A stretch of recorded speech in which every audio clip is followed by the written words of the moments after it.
suatu malam bermadikan hujan, tampak seorang pemuda sedang berteduh di depan sebuah rumah. Sebagai perantau, pemuda yang sedang kehabisan bekal bermaksud berhenti sejenak menghilangkan kepenatannya sambil menahan rasa lapar yang terasa melilit. Belum lama berselang, datang seorang ibu setengah baya, si pemilik rumah. Buru-buru si pemuda menyapa sopan.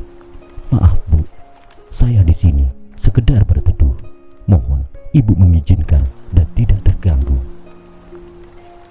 Sambil menganggukkan kepala dan tersenyum bijak, si ibu bergegas masuk ke dalam rumah.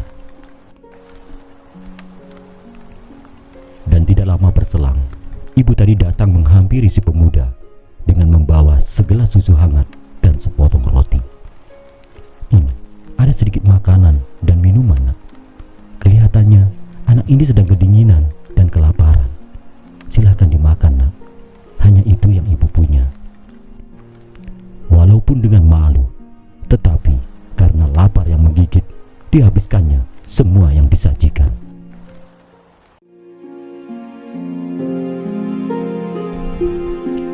Beberapa tahun kemudian, dikisahkan seorang ibu dalam keadaan tidak sadar tergesa-gesa dibawa ke rumah sakit karena kondisi kritis akibat penyakit akut yang dideritanya. Untuk menolong nyawa si ibu, dokter harus segera mengambil tindakan operasi.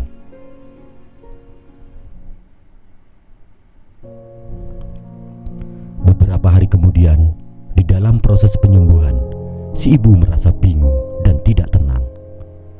Biaya operasi dan perawatan seperti ini pasti mahal harganya. Dari mana aku dapat membayarnya? Karena ingin segera pulang, si ibu memberanikan diri untuk menanyakan tagihan biaya yang harus dibayarnya.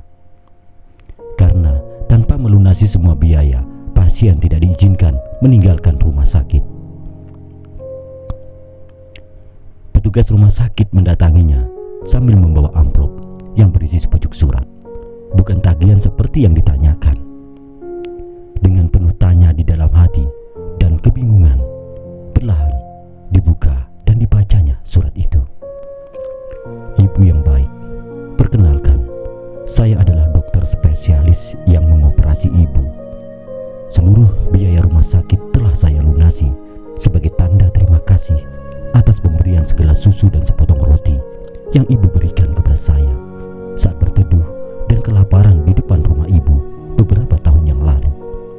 Semoga Tuhan memberi kesehatan dan umur panjang kepada ibu." Selesai membaca surat, meneteslah air mata haru bercampur lega.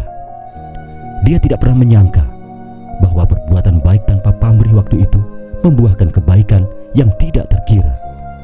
Karena bukan hanya jiwanya tertolong, bahkan biaya rumah sakit pun lunas tanpa membayar apapun.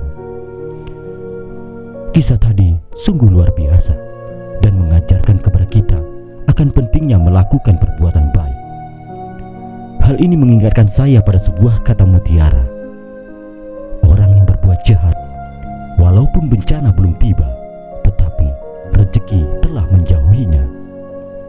Sebaliknya, orang yang berbuat baik, walaupun rezeki belum tiba, tetapi bencana telah menjauhinya. Tepat sekali, kebaikan akan mendapatkan balasan kebaikan yang setimpal. Untuk itu, kita perlu mengendalikan diri kita terus-menerus agar kita mampu membebaskan diri dari niatan untuk melakukan perbuatan jahat yang menyakiti atau membuat orang lain menderita. Sebaiknya kita harus berlatih diri untuk membiasakan melakukan perbuatan-perbuatan baik pada setiap kesempatan yang ada, walaupun sekecil apapun perbuatan baik itu. Karena sesungguhnya bisa melakukan perbuatan baik kepada orang lain adalah sebagian dari tanggung jawab kita sebagai sesama manusia.